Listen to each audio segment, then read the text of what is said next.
Buenas noches, profe. Buenas noches, Mariceli. Ahorita iniciamos. Estamos ya en la cuenta regresiva de los 5 minutos. ¿Sí me logras oír bien? Sí, se escucha perfecto. Muy bien, muchas gracias. En un momento iniciamos. Ok,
Muy buena noche, José. Muy buena noche, Mariceli.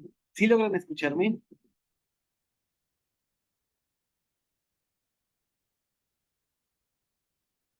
¿Sí me logran escuchar, Mariceli? sí, profe.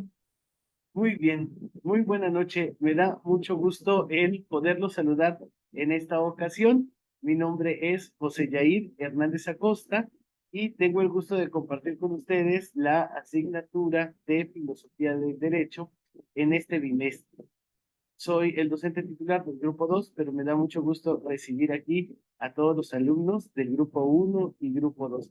Sean cordialmente bienvenidos.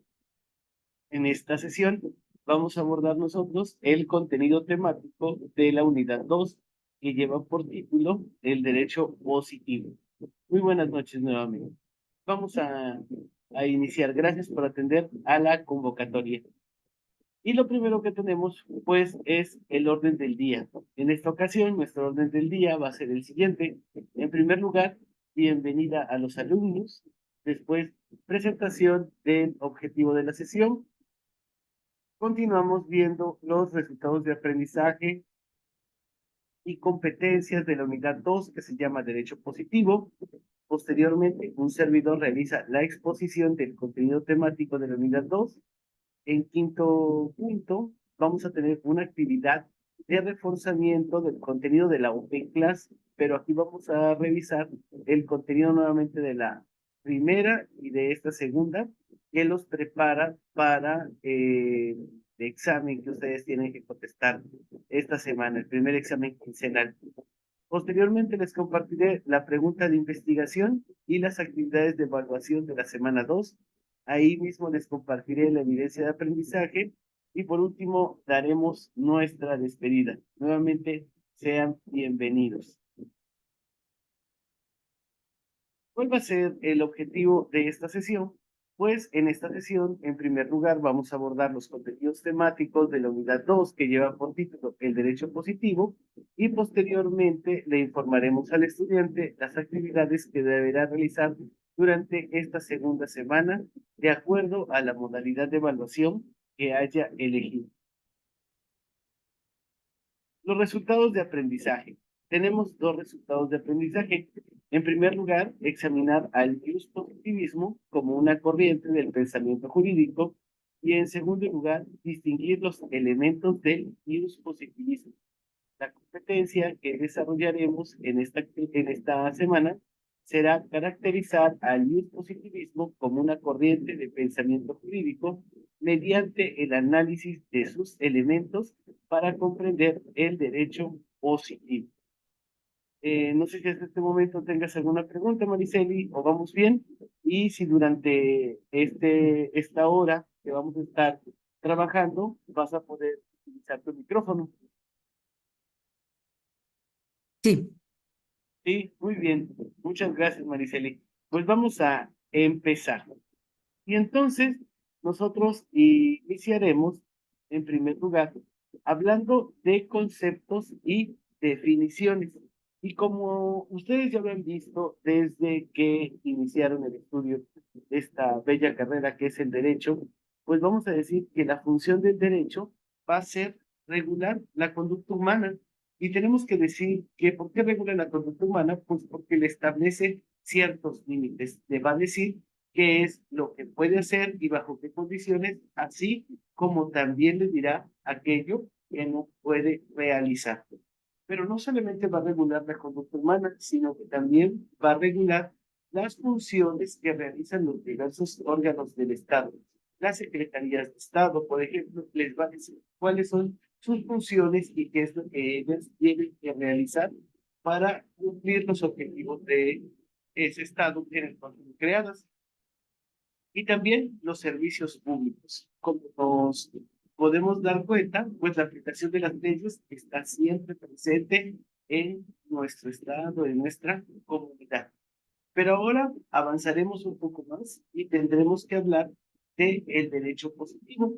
Y recordarás, Mariceli, que en la clase pasada nosotros empezábamos a discutir lo que es el derecho positivo y el derecho natural.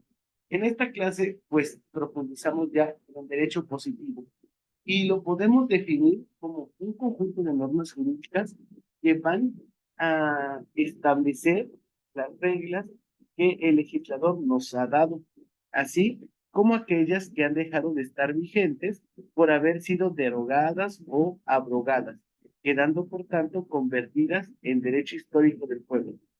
En síntesis, ¿qué es lo que nosotros podríamos decir acerca de esto? Permitir a utilizar un marcador.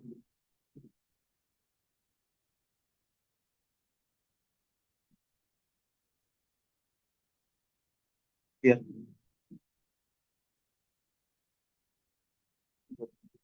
¿Qué tendríamos nosotros que decir? Mira, aquí en primer lugar tenemos derecho positivo y van a ser las normas, ¿sí? Que ha establecido el legislador. Eso es lo que nosotros podríamos decir que es el derecho positivo, ¿sí? Algunas de ellas, pues, ya no están vigentes porque ya han sido derogados o abrogadas, pero siempre y cuando las haya dado el legislador, formarán parte de esto que nosotros conocemos como el derecho positivo. Y ahora, tenemos nosotros que establecer la diferencia entre derecho positivo y derecho vigente, ¿ok? Y nosotros tenemos que decir que el derecho vigente es aquel que nos está rigiendo en este momento. ¿Sí? Mariceli, ¿tienes algún ejemplo de alguna ley, norma que haya sido derogada o abrogada?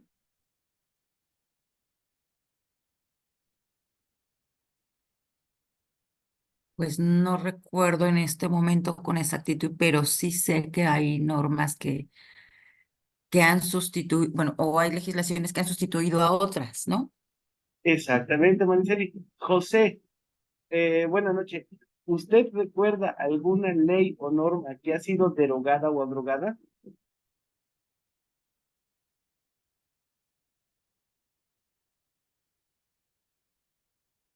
Entonces, José no puede abrir su micrófono, pero bueno, es buen momento para que La ley también del ISSSTE, profe, la ley del ISSSTE.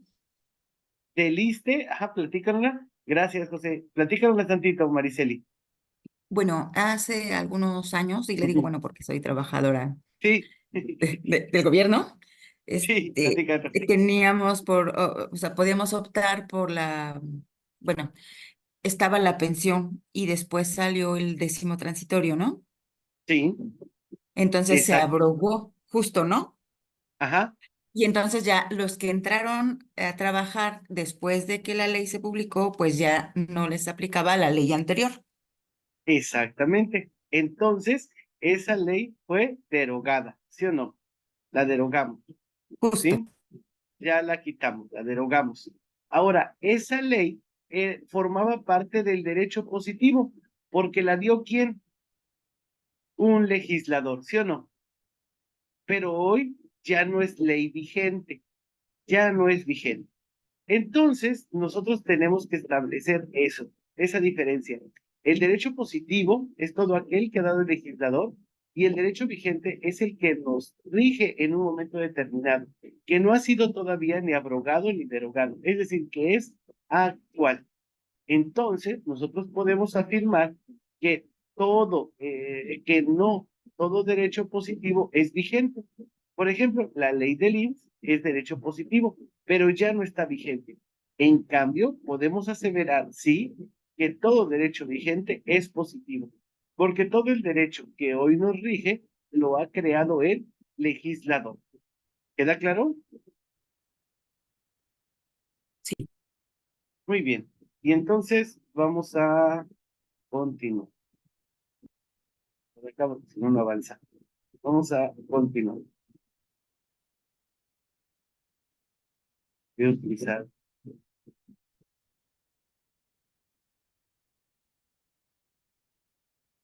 Tengo que borrar.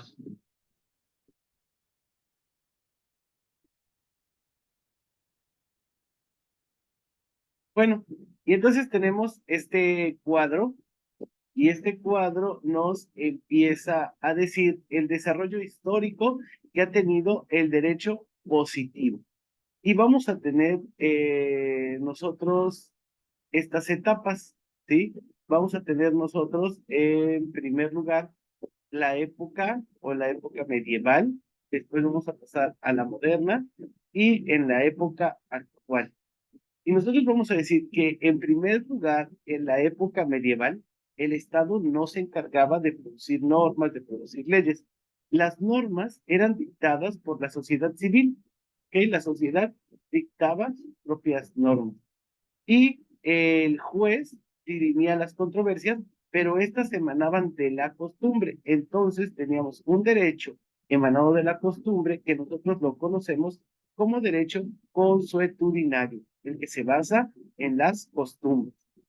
Posteriormente avanzamos a la época moderna y ahí tenemos lo contrario. El Estado era el único que establecía el derecho, el único que establecía las normas. Y se va a terminar con esa concepción dualista de derecho natural y de derecho positivo. Y se tiene la visión monista o la concepción monista. Solamente existe un derecho positivo. ¿Ok? Nadie nace con derechos, solamente tenemos los derechos que nos ha dado que ha hecho el legislador y nos ha dado el Estado. Recordemos que acá pues tenemos el hecho de la Revolución Francesa, como lo vimos la clase pasada. En la actualidad, ¿qué es lo que nosotros podríamos tener? Que el juez deja de lado esta parte del derecho natural y solamente se debe de regir por el derecho positivo. Algunos han dicho que en realidad el juez hoy en día es un funcionario de Estado solamente y está subordinado a lo que el Poder Legislativo le ha dicho que juzgue o cómo tiene que juzgar. Y entonces solamente puede juzgar con las normas emanadas de este. ¿Ok? Y eso es la forma en la cual ha venido cambiando la concepción que nosotros tenemos acerca del derecho positivo. Seguimos avanzando y ahora vamos a profundizar en un teórico que lo van a encontrar ustedes mucho en filosofía del derecho, y este es Kelsen. Lo han de ver ustedes escuchado ya en más de alguna ocasión. Kelsen pues es muy socorrido en esta filosofía del derecho. Y dice que, en primer lugar, siempre se ha hecho una distinción entre lo que es el derecho positivo y lo que es el derecho natural. ¿Y por qué? Pues porque los juristas van a decir que no existen principios morales, ¿ok? Y de justicia que puedan ser válidos según los medios racionales. Aquí es a lo que vamos. Kelsen empieza a defender el derecho positivo, ¿ok? Y Kelsen va a ser el defensor, pues, de esto que ya nosotros dijimos, ¿no? O sea, tenemos que dejar de lado todos los imperativos morales para crear derecho o para juzgar el derecho. Y esto nosotros lo podemos ver, por ejemplo, en los principios morales. Eh, ya ingresaron otros. Bienvenido, Marta, bienvenida, Rosa María. Les pregunto a ustedes, si nosotros vamos a esta parte moral de decir, ¿se hubiera permitido ya la despenalización del aborto o todavía no se hubiera permitido, jóvenes? No, todavía no, porque la iglesia no lo hubiera permitido. No Exactamente. lo sigue permitiendo. No lo sigue permitiendo, exactamente. La iglesia, según el derecho natural, todavía no lo sigue permitiendo. Pero por eso dice que en el derecho tenemos que quitarnos de todo ese cúmulo de cuestiones morales para poder generarlo libremente, ¿ok? Y dejarnos llevar solamente por medio de la razón, ¿ok? Dice, todo lo que nosotros digamos en derecho como verdadero o falso tiene que estar racionalmente validado. Es decir, que nosotros lo podamos comprobar en la experiencia. Los enunciados morales no los podemos comprobar en la experiencia, porque recordemos que los enunciados morales hablan acerca de lo bueno y de lo malo. Entonces dice, eso no lo podemos comprobar en la experiencia. ¿Es bueno o malo que una mujer tenga el derecho a votar? Pues en la experiencia no podemos saberlo, ¿sí? Entonces, estos juicios son relativos y subjetivos. Para algunos estará bien que se permita el derecho al aborto, para otros no. Y cada uno tendrá su valoración y ambas son válidas. Y dice, limitados a la expresión de estados, ahí me equivoqué, de estados emocionales de quienes los formulan. Por lo tanto, en el derecho vamos a quitar estos principios morales que no existan. Dice, los intentos de justificar un principio moral suelen recurrir a un juicio lógico de pretender derivar juicios normativos, juicios de deber ser a juicios descriptivos, juicios del ser. Cada uno de estos enunciados morales nos van a dictar juicios de deber ser que muchas veces no corresponden a la realidad, a los juicios de el ser. ¿Ok? Entonces, ahí nosotros vemos esta diferencia y esta contraposición y por qué tenemos que dejar de lado en el derecho toda esta parte moral, según los postulados de Kelsen. Tenemos ahora otro que se llama el positivismo metodológico, ¿ok? Y este también nos va a servir para que nosotros podamos estudiar al derecho. Nos sirve en primer lugar para estudiar al derecho. Y va a ser una diferencia entre el derecho real y el derecho teórico, ¿ok? Y dice, en el positivismo metodológico, solo se estudia al derecho real y vamos a dejar de lado nosotros al derecho ideal, por lo que se tiene un estudio objetivo del derecho. Vamos a estudiar objetivo del derecho. La principal característica es definir el derecho de forma descriptiva y no valorativa. Diferencia con el ius naturalismo. Esta parte del positivismo metodológico surge también de los postulados dados por Kelsen. Y si nos damos cuenta, otra vez vuelven a ir contra esta parte moral, ¿ok? Porque muchas veces, miren, vamos a partir de esto, que el derecho va a ir evolucionando de acuerdo a las necesidades de la sociedad, ¿sí? Y aquí hay una pregunta muy básica, ¿no? Entonces, por ejemplo, imagínense que nosotros viéramos todavía hace algunos años, cuando cualquiera de las personas que se quisieran divorciar, cualquiera de las personas que se quisieran divorciar, eh, tuvieran que dar todavía los argumentos del por qué se divorcian, ¿sí? El derecho teórico, el derecho teórico, el ideal, ¿por qué se generará la institución del matrimonio, jóvenes? El contrato matrimonial, el derecho teórico, el derecho ideal, ¿por qué se hace? Para la Díganme ustedes, procreación, ¿la creación? ¿Para qué más?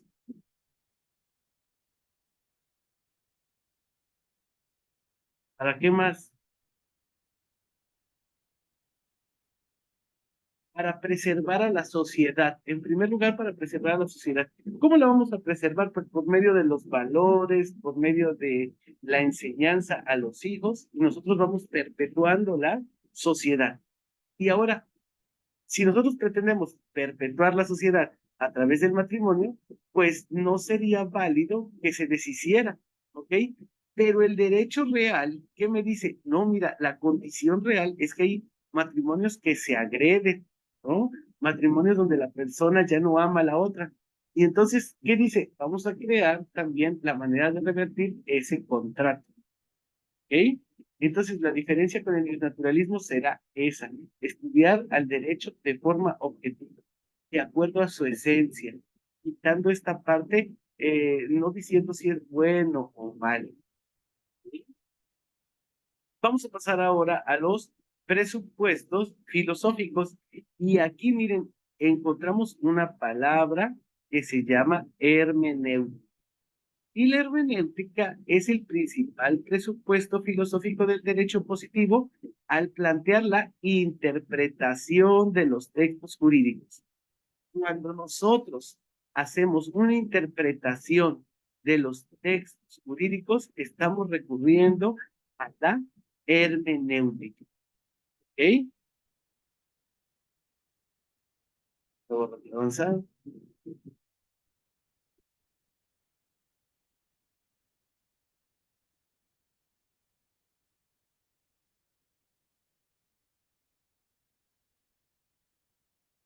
El derecho como norma.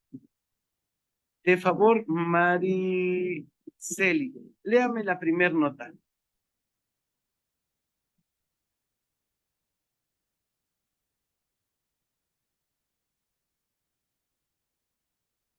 ¿Ya abrimos el micrófono, Mariceli, de favor?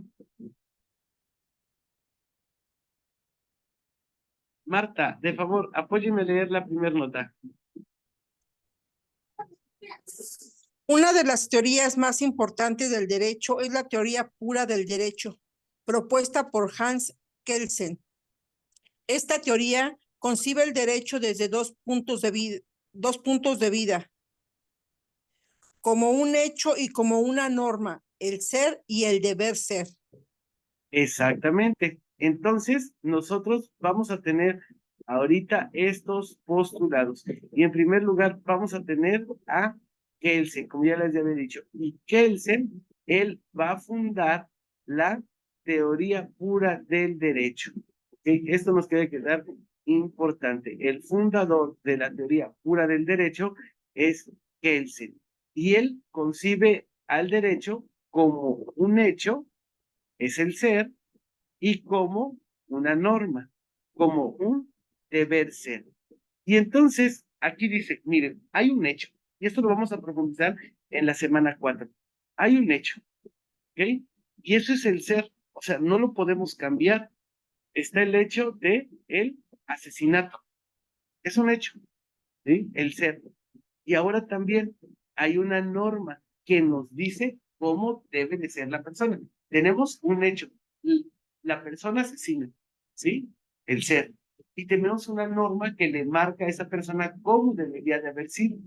¿Cómo debería de haber sido? Pues ser una persona que nunca asesine a alguien, ¿ok? Entonces, el derecho va a regular los hechos con las normas. Por eso habla Kelsen de el ser y el deber ser. A partir del ser, a partir del ser, se van a hacer las normas, ¿ok? El derecho parte de la realidad, ¿sí? De lo que observa para crear una norma. Porque entonces, cuando el derecho ya no sirve para regular la conducta, ¿qué hacemos, jóvenes? El derecho se deroga, ¿ok? Porque ya no sirve para regir la realidad, ¿ok? Leemos, por favor, la siguiente nota. Rosa María, por favor.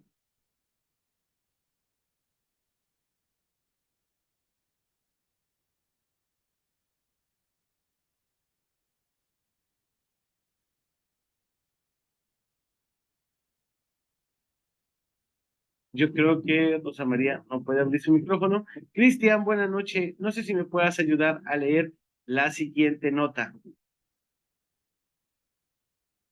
Cristian, creo que salió. Adelante, Marta. O José, si puede también leer, le agradecería. Y no, Las Marta. proposiciones normativas no se refieren a la realidad de los hechos ni a la manera de cómo estos se desarrollan, sino que por el contrario hacen mención a un deber ser, esto es, establecer un comportamiento como debido, como debiendo ser, enuncian pues lo que debe ser cumplido. Exactamente. Entonces, las normas nos van a hacer, hablan sobre el deber ser. ¿Dónde está? Voy a subrayar, un debiendo ser, ¿sí? Nos van a decir lo que nosotros tenemos que realizar. Las normas hablan del deber ser, lo que se debe de cumplir. Terminamos, Marta, por favor. Sí, permítame. Una norma tiene el carácter de una orden o mandamiento y normalmente se expresa lingüísticamente en forma imperativa. Muy bien, y aquí entonces nosotros vamos a decir cómo se tiene que redactar una norma, pues la tenemos que redactar de forma imperativa, es decir, que nos dé una orden o un mandamiento. Bien. No te preocupes, Cristian, ya de haber sacado la sesión. Ahorita nos apoyas a leer, no sé si puedas leer, ahí me lo dices en el chat, ¿ok? Perdón, profe, se me apagó la computadora. Ah, no te preocupes, Mariceli, ahorita me siguen apoyando a leer, ¿ok? Bueno, pues entonces aquí borro. Y entonces, miren, entonces decimos, el hecho es lo que es, ¿sí? Y ya vemos que el derecho para que nos sirva, pues debe de regular una conducta que nosotros veamos en la sociedad. Y ya les dije, si no regula ya algo que sucede en la sociedad, pues es un derecho inservible y lo derogamos, ¿ok? Ya no sirve para eso. Entonces, el, la norma habla sobre el deber ser. Y entonces estudiamos primero los sucesos y después establecemos normas. Y la norma se formula como un deber ser. Nos dice qué es lo que tenemos nosotros que realizar y por eso decimos que la norma se tiene que redactar de forma imperativa, es decir, que nos dé una orden o un mandamiento. La jerarquía normativa. Y esto es algo que ustedes ya han leído y lo saben desde que entraron a estudiar derecho. Dice acá, pues que nosotros en el Estado tenemos muchas normas, ¿ok? Y aquí están todas las normas, pero pues deben de tener un ordenamiento. ¿Qué va a pasar? Nosotros tenemos la Constitución, que es la que nos va a regir y está hasta arriba. Después nos van a regir los tratados internacionales, las leyes federales, las leyes ordinarias, el decreto, el reglamento y al final tenemos las normas jurídicas individualizadas, como el contrato, la sentencia, el testamento y la resolución administrativa. ¿Qué va a pasar? Todas estas que están aquí abajo, no pueden ir en contra de lo que dice la Constitución. ¿Ok? Ninguna de estas puede decir lo que puede contradecir lo que establece la Constitución. Y entonces, cuando una de estas, por ejemplo, una ley ordinaria, está contradiciendo lo que manda la Constitución, es cuando se dan las controversias constitucionales y se echa abajo lo que dice la ley ordinaria, porque ninguna puede estar por encima de lo que dice la Constitución.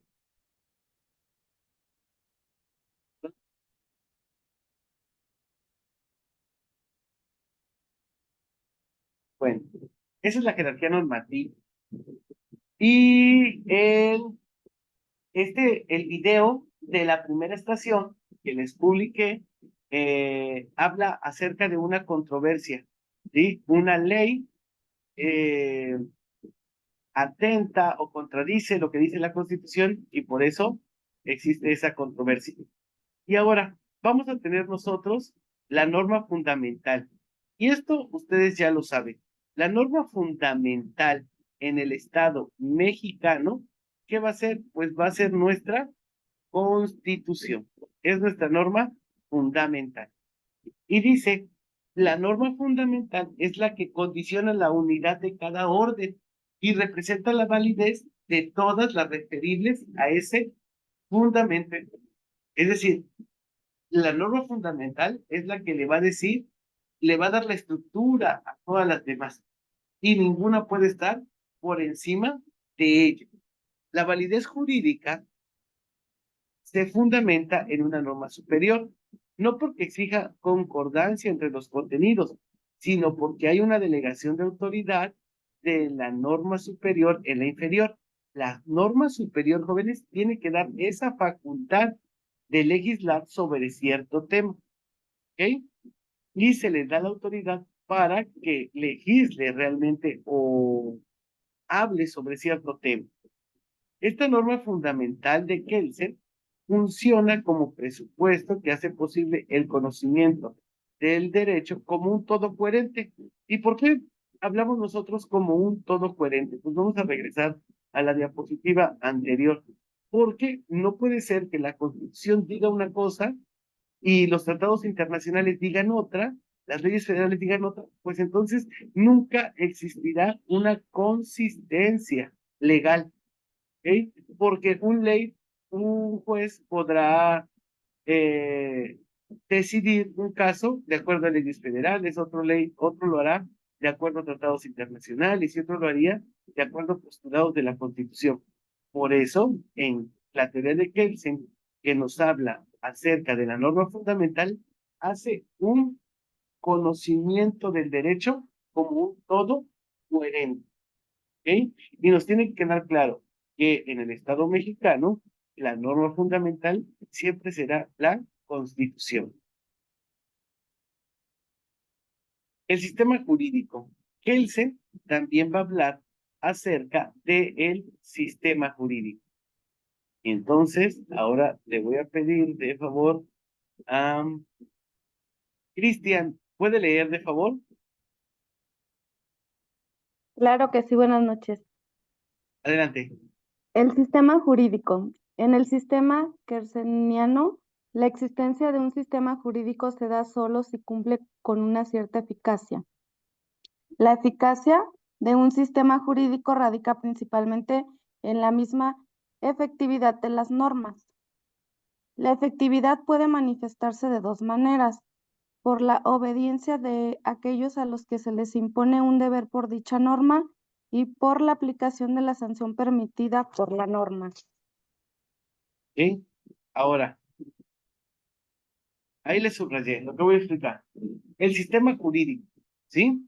Y dice Kelsen que un sistema jurídico existe cuando es eficaz, ¿ok?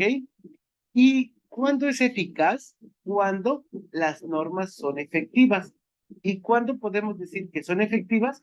Cuando los ciudadanos las respetan.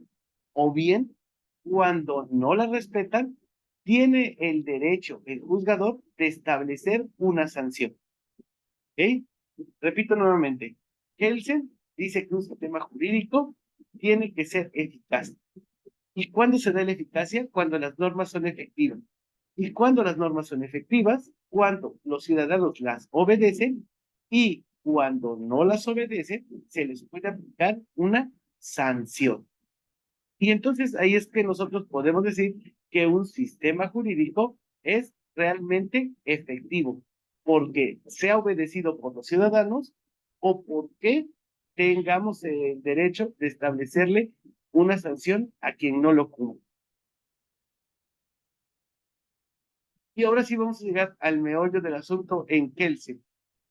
Y este es la teoría pura del delito. Por favor, Mariceli, apóyeme a leer.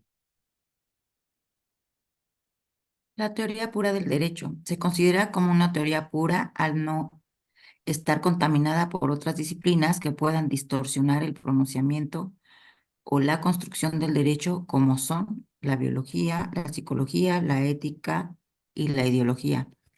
El derecho debe explicarse con base en la estructura biológica del derecho. Muy bien. Ahorita me apoya a leer la siguiente.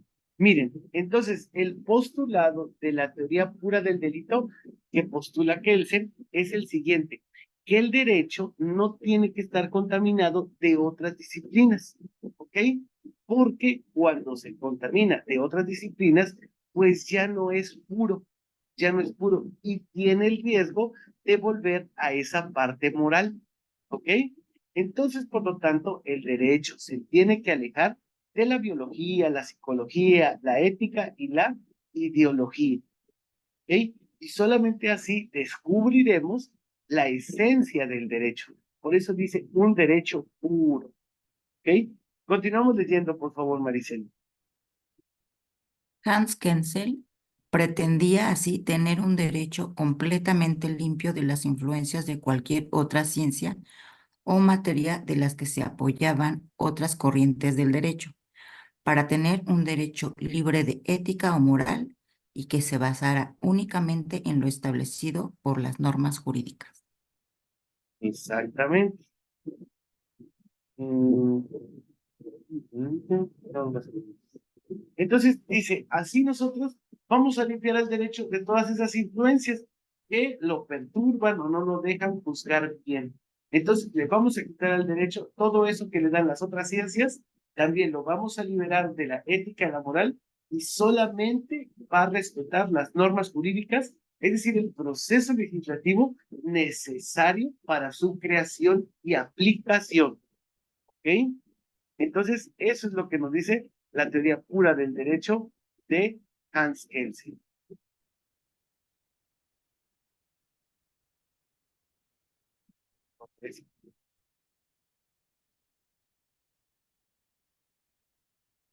Eh,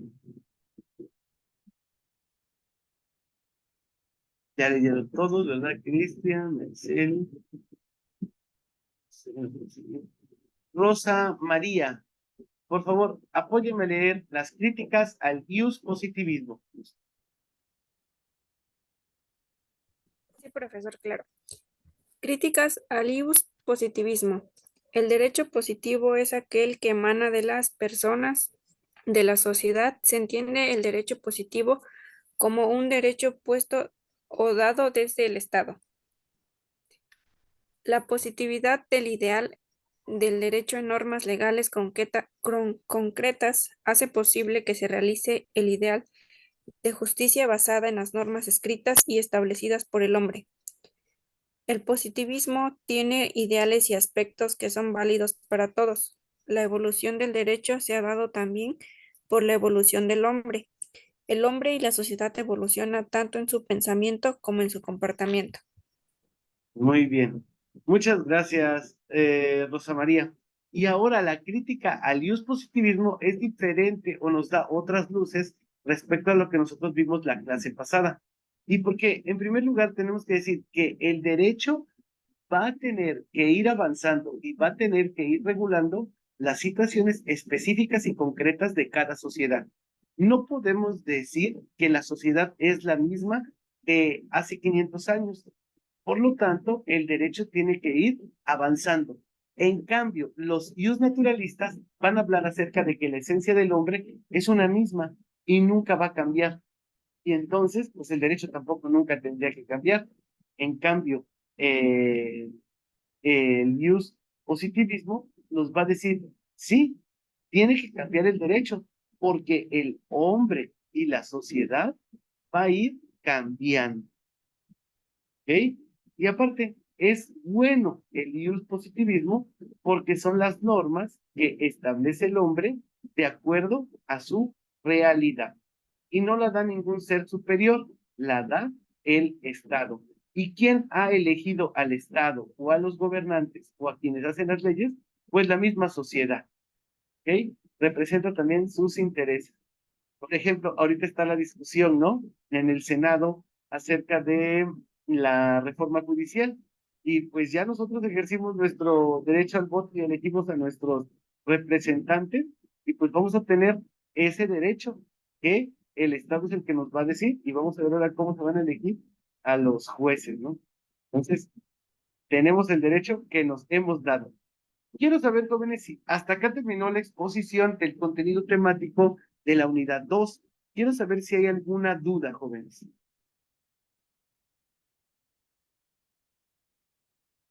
¿Está todo claro? Todo claro, profesor, gracias. ¿Todo claro? ¿Los demás? Está bien, profe. Muy bien. Vamos a realizar una actividad. Les voy a pasar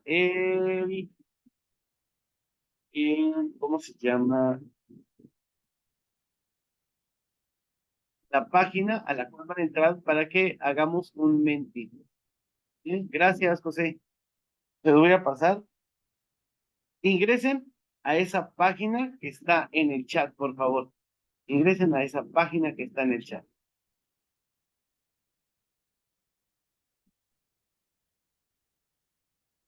Ingresen a esa página que está en el chat, por favor.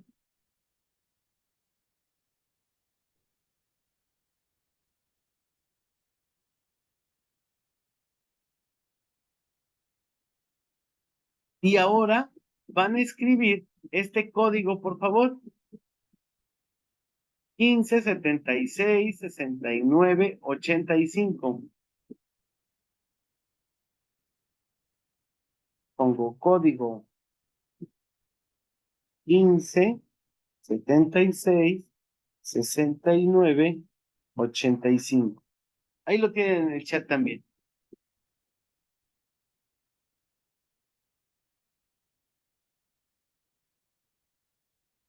Me dicen si ya pudieron ingresar, por favor.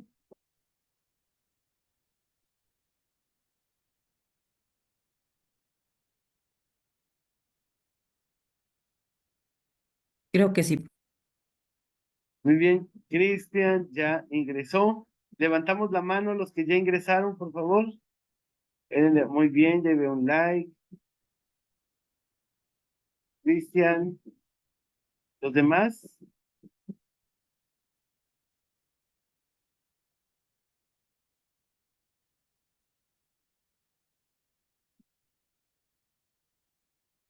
Cristian, ya pudiste ingresar, ¿verdad? Me parece que Sin problema. Ya.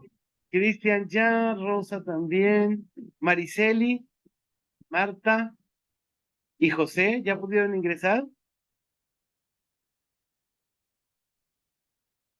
Sí, Que profe, yo le di like ahí. muy bien, bien.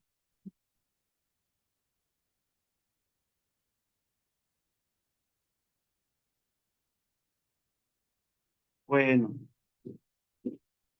vamos a empezar con nuestro Menti y esto nos va a servir para repasar los contenidos de esta unidad y de la unidad para que nosotros podamos, ¿cómo se llama? Estudiar para el examen, que es quincenal y ya está habilitado.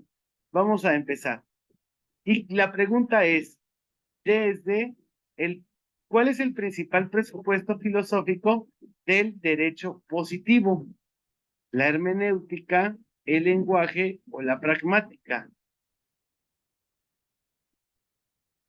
¿Estamos? Ética, el lenguaje.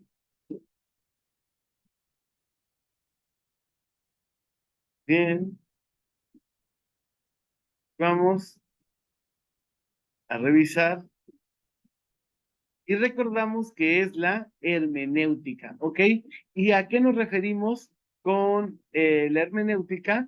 A la interpretación de las leyes, ¿ok?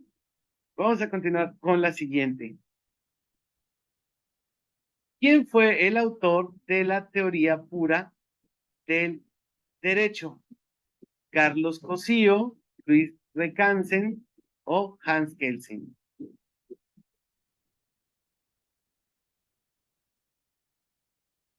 Muy bien, las 3 personas que ingresaron ya, vamos a checar. Exactamente, el autor de la teoría pura del derecho fue Hans Kelsen. Siguiente, no todo el derecho positivo es vigente, en cambio, todo el derecho vigente es positivo. ¿Es cierto o falso?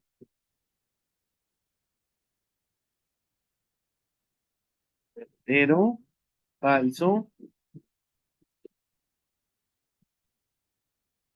verdadero, verdadero, falso. Vamos a revisar. No todo el derecho positivo es vigente. Y ahí es cuando la compañera nos dio el ejemplo de la ley del ISSSTE. Sí, es un derecho positivo porque lo hicieron los legisladores, pero ya no está vigente, fue derogado. En cambio, todas las leyes que nos rigen hoy en día son positivas. Por lo tanto, este postulado es cierto. Vamos con la siguiente. ¿Cuál es la teoría que nos plantea 2 puntos de vista? Uno como hecho y otro como norma, el ser y el deber ser. La teoría aristotélica, teoría pura del derecho o teoría kantiana. Un voto.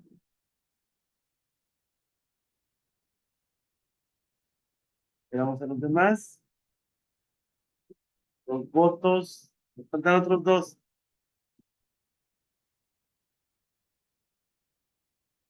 3. Esta. Todos. Exactamente. Teoría pura del derecho. Acuérdense que Hans Kelsen nos habla de el hecho, lo que sucede, eso es el ser, y la norma nos dice ese deber ser. ¿Cómo tendríamos nosotros que comportarnos, de ser?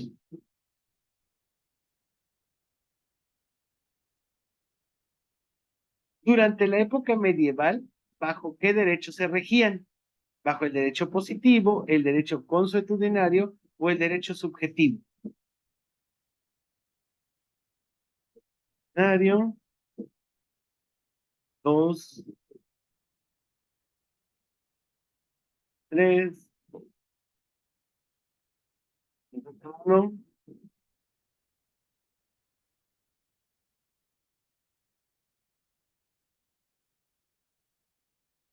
Ahí están, 4 votos. Y vamos a checar.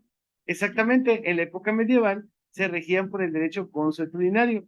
Había jueces de cada localidad o de cada demarcación territorial y las normas se dictaban por la costumbre. En nuestro sistema jurídico actual, ¿quién se encuentra en la cúspide? ¿La ley federal, la jurisprudencia o la constitución?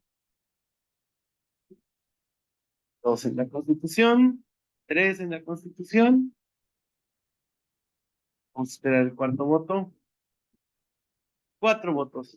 Y exactamente, recordemos que en esta armonía de las leyes, nosotros colocamos en la cúspide a la Constitución y todas las demás leyes, normas, acuerdos, tratados internacionales, los respetan. Y recordemos ahí, ¿no? Que los tratados internacionales están en el mismo nivel que la Constitución. Es aquella que el legislador dicta, siendo así lo que es siendo así lo que en una determinada época debe quedar ordenado o prohibido. el derecho vigente, la lex eterna o la lex eterna.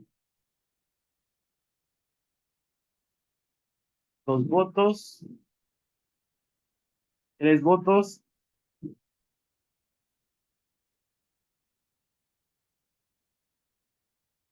Cuatro votos. Vamos a checar. Exactamente, el derecho vigente es aquel que da el legislador y rige durante una cierta época y ordena lo que es prohibido y lo que se permite en una sociedad. ¿Estás preparado para tus actividades de la semana 2? Y mucho éxito, jóvenes. Muy bien, hemos terminado nuestro Menti. Bien, ahora vamos a regresar a nuestras diapositivas. Y sí, eso ya lo vimos. Y ya tuvimos nuestra dinámica de la semana 2. Espero que les haya ayudado para repasar. Y ya pueden ir a contestar el autocalificable y el examen también. Miren, tenemos la pregunta de investigación de la semana 2 con base en el contenido temático. Y lo que les preguntamos es, ¿qué desafíos enfrenta el positivismo al abordar la relación entre derecho y moral en el contexto actual? Ok, en el contexto actual, ¿qué desafío enfrentaría el positivismo entre esto del derecho y la moral? Ahora, ustedes van a investigar su respuesta y ya les voy a compartir las diapositivas. Acá le van a dar clic aquí y van a tener, los va a llevar al formato en el cual tienen que entregar su actividad, su pregunta de Open Class de la semana 2. Aquí está la pregunta, aquí van a fundamentar su respuesta y aquí van a agregar sus referencias bibliográficas. ¿Dónde se entrega esto? Déjenme abrir acá el aula virtual. Déjenme abrir el aula virtual.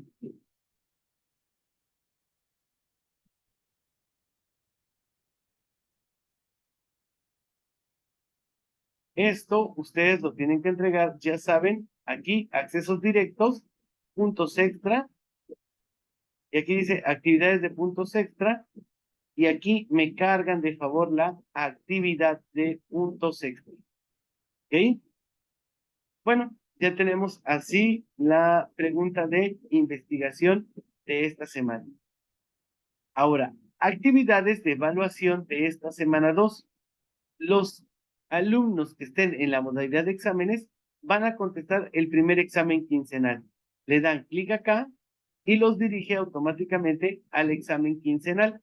Se vienen a esta parte de abajo y ustedes ya pueden contestar su examen. ¿Ok? Vamos a tener a los compañeros de la modalidad de actividades. Y los compañeros de la modalidad de actividades van a contestar ya la segunda etapa del foro 1.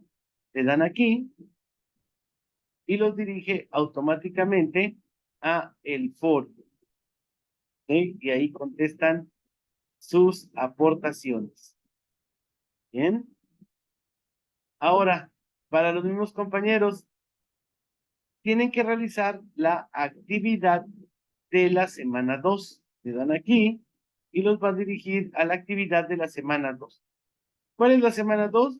Pues van ustedes a hacer una lectura y después van a tener que elaborar un ensayo. El ensayo lo entregan, aquí está cómo lo tienen que hacer, y lo tienen que entregar en el formato de tarea SUTEL y me lo cargan en este espacio, por favor. Los alumnos de modalidad ejecutiva, pues contestar el primer examen quincenal, le dan acá y los va a dirigir a modalidad ejecutiva semana 2 y ahí contestan el examen quincenal. Los alumnos de modalidad de trabajo final, entregar la primera parte de su trabajo final, dan clic acá y aquí lo entregan. ¿Sí? Entregan su trabajo final, la primera parte. Esas son las actividades que vamos a realizar en esta semana. Ahora, para todos los estudiantes, ¿qué tenemos que hacer? Ya vamos en el autocalificable de la semana 2. Y entonces, el autocalificable lo pueden encontrar ustedes acá, le dan clic y los manda al autocalificable. Todos contestando el autocalificable esta semana para que no se nos empiece a dar el trabajo. Ahora, en el apartado de puntos extra, entregan el apartado de puntos extra. Aquí le dan y aquí es la entrega de puntos extra. Tienen derecho a entregar hasta 5 actividades de puntos extra que les dan 2 puntos en la calificación final. La pregunta de investigación, nuevamente, aquí está. La descargan, óiganlo bien, archivo, descargar como Word y ya lo pueden usar. ¿Ok? Y también esta semana tenemos ya la evidencia de aprendizaje de la semana 1 y 2. Le van a dar clic acá y van a poder descargar ustedes la evidencia de aprendizaje. Aquí ya se descargó, miren, la evidencia de aprendizaje. Aquí está descargada, la abrimos y aquí está la evidencia de aprendizaje de la semana 1 y 2. ¿Ok? La contestan correctamente y la entregan en el apartado de puntos extra. ¿Ok? Aquí está, en este apartado vamos a entregar.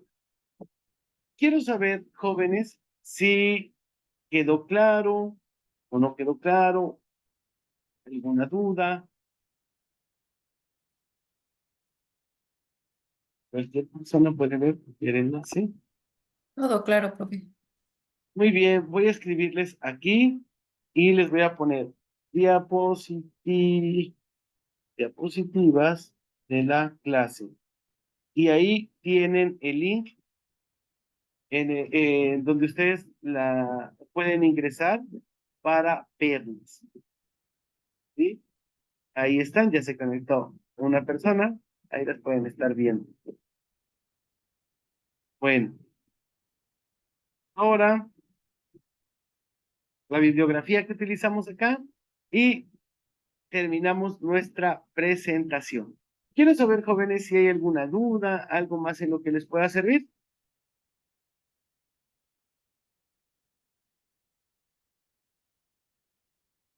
Quedó todo claro. Todo Ustedes bien, díganme. profesor, gracias. Buenas Muy noches a bien, todos. gracias. Si ya no tiene ninguna otra duda, quiero agradecerles que hayan atendido la invitación. La próxima semana me dará mucho gusto volver a contar con todos ustedes. ¿Ok? Mucho éxito en sus exámenes y vamos a trabajar. Para quienes no pudieron ingresar, vamos a tener otra sesión el día, otra sesión el día, ya vamos a tener sesión, aula virtual, vamos a tener otra sesión el día jueves a las 5 de la tarde. Ok, el día jueves 19, no, jueves 12 a las 5 de la tarde. Me dará mucho gusto que los que no pudieron conectarse en esta ocasión puedan hacerlo en la siguiente. ¿Ok? Les deseo buena noche. Es Muchas la misma gracias. clase, ¿verdad, profe? Es la misma clase. Es la misma Gracias. clase. Gracias. Muchas gracias, Cristian, José, Marta, Rosa, Cristian, Mariceli. Muchas gracias por haberme acompañado en esta sesión. Les deseo una buena noche y vamos a trabajar. Cualquier duda por medio de correo electrónico o el mensajero. Estoy para servirles. Que descansen. Muchas Buena gracias, noche. profe. Bonita Buena noche a noche. todos. Bye. Hasta luego. Buena noche.